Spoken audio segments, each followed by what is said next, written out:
Welcome to this explainer. Okay, today we're playing historical detectives to crack one of the most fascinating literary and historical puzzles of the ancient world.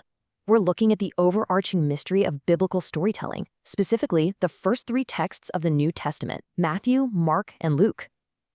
For centuries, readers have noticed something incredible about these accounts. They share an astonishing amount of the exact same material, yet they also feature striking differences that can leave a careful reader scratching their head. Okay, let's dive into this. If these texts are recording the exact same historical events, why do their stories sometimes differ? Whether you're approaching this as a person of faith or purely as a historian buff analyzing ancient documents, the answer completely changes how we view these texts. Are we looking at legendary fabrications here? Or is this the messy, authentic signature of real, on-the-ground witness testimonies? That is exactly the mystery we're solving today. Here's a quick roadmap for how we'll tackle this. First, Luke's unique themes, then the synoptic problem, striking similarities, differences by design, and finally, the ugly truth of history. Let's get right to it. Section 1. Luke's unique themes.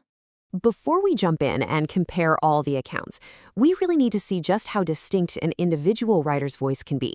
Take the Gospel of Luke. One major theme stands out way above the rest, and that is prayer.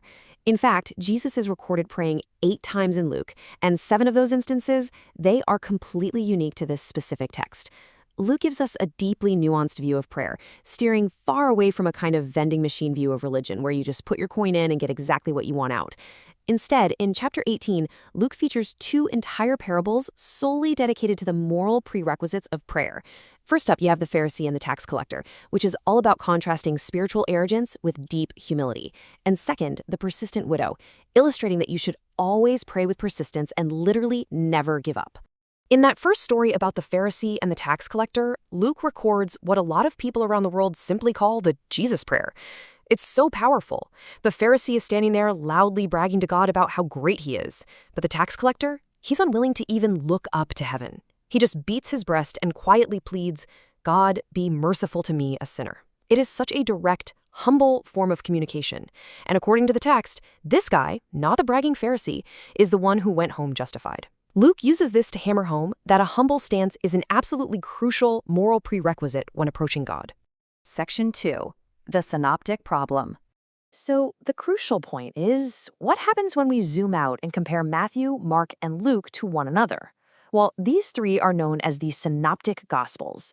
That term actually comes from the Greek synoptic, literally meaning with one eye. Unlike the Gospel of John, which offers a completely different and highly unique perspective, these 3 share a common viewpoint. They look at Jesus with one eye. But here's the catch. While they share this single overarching perspective, comparing them side by side reveals both stunning similarities and completely fascinating differences. This dynamic right here is exactly what scholars call the synoptic problem. Check out just how insanely tight these similarities can be.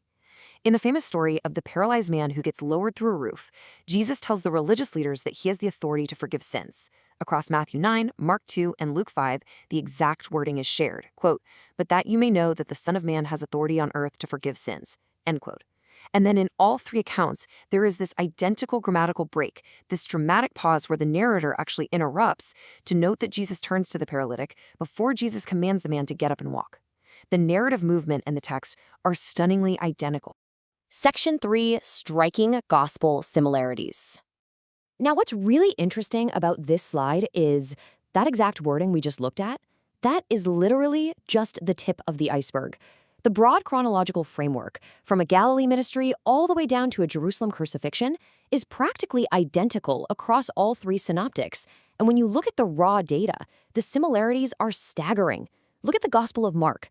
Only 7% of Mark is unique to Mark. That means a massive 93% of the book is found in the other Gospels. Matthew is 42% unique, and Luke is 60% unique. To put that into perspective, compare it to the Gospel of John, which isn't a synoptic. John is 92% unique.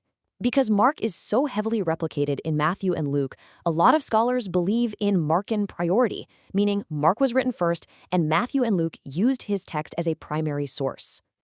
But wait, there is another, honestly, more mysterious layer to this overlap. There are about 170 units of material that are completely absent from Mark, but they are shared identically between Matthew and Luke.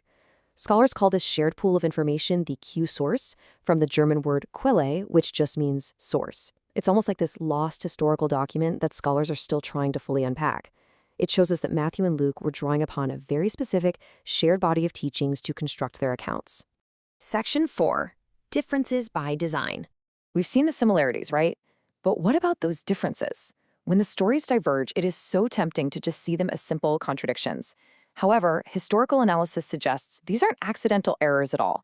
They are deliberate, intentional storytelling choices. Take the temptation of Christ in the wilderness. Both Matthew and Luke record 3 temptations by Satan, but they purposefully flip-flop the order of the second and third. Why do that? Well, Matthew intentionally ends his sequence with Satan offering Jesus the kingdoms of the world. That perfectly sets up Matthew's very next section, the Sermon on the Mount, where Jesus teaches the rules of his new kingdom.